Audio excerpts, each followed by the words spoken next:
Vita vinavyoendelea nchini Ukraine vinatoa fursa muhimu kwa mataifa ya Afrika kujifunza jinsi mashindano ya nguvu kubwa, vikwazo vya kiuchumi na kidiplomasia ya kimkakati vinaathiri usalama wa maendeleo. Wataalamu wa masuala ya kimataifa wanasema mgogoro huu unaonyesha umuhimu wa nchi za Afrika kulinda uhuru wa kitaifa, kubadilisha ushirikiano wa kimataifa na kuimarisha ustahimilivu wa kiuchumi na usalama katika dunia inayogeuka haraka kuwa ya nguvu nyingi.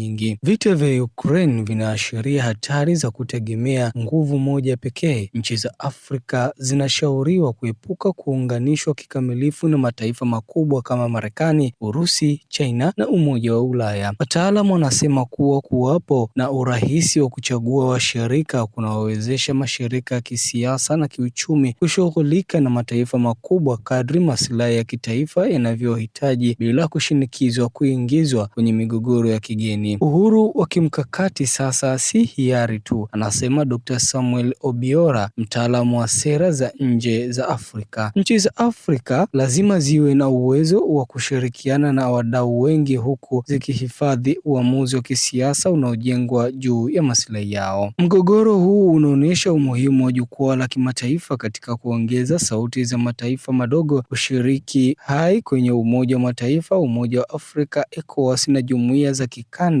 unaweza kuimarisha nafasi ya Afrika katika diplomasia ya kimataifa. Kwa kutetea misingi kama uhuru wa mipaka, utatuzi wa migogoro kwa amani na kuheshimu sheria za kimataifa, nchi za Afrika zinaweza kuathiri viwango vya kimataifa hata kwenye migogoro inahusisha nguvu kubwa. Kuhitaji kwa Kiev dhamana za usalama zinazoelekeza kisheria unaonyesha umuhimu wa uwazi katika makubaliano ya ulinzi. Kwa Afrika hili linamaanisha kuweka kipaumbele kwenye makubaliano yenye vipengele vyenye utekelezaji wazi, uwajibikaji na msaada wa haraka wakati wa dharura. Makubaliano yasiyo wazi au ya ishara pekee yanaweza kuathiri usalama wa taifa, hasa kwa nchi zinazokabiliana na changamoto za ndani au hatari za kikanda. Mzio katika masoko ya nishati na chakula uliosababishwa na vita vya Ukraine ni funzo kwa uchumi unaotegemea bidhaa chache. Tegemea bidhaa moja au miundo ya nishati ya nje kunaleta hatari pale migogoro ya kimataifa inapoibuka. Wataalamu wa uchumi wanashauri kuharakisha utoaji wa uchumi wa aina nyingi, kuwekeza katika nishati mbadala na kuunda minyororo ya kusambazaji yenye ustahimilivu ili kupunguza hatari za misukosuko wa dunia. Mgogoro wa Ukraine unaonyesha jinsi mashindano ya nguvu kubwa yanayoweza kuingiza maslahi ya nchi ndogo au za kati. Diplomasia ya Afrika inaweza kutumia fursa hii kutetea utatuzi wa migogoro huku ikishirikiana kiuchumi na mataifa makubwa yote pata faida bila kuathiri uhuru wa kisiasa na kiusalama. Wataalamu wanasema Afrika ina nafasi ya kutumia masomo kutoka Ukraine katika mikakati yake ya kidiplomasia. Nchi ambazo zinahifadhi urahisi wa kuchagua washirika, kuimarisha ushawishi kwenye jukwaa la pande nyingi, kuweka wazi makubaliano ya ulinzi, kubadilisha uchumi na kushirikiana kwa uwiano na nguvu kubwa zitaweza kuendeleza kushirikiana maslahi yao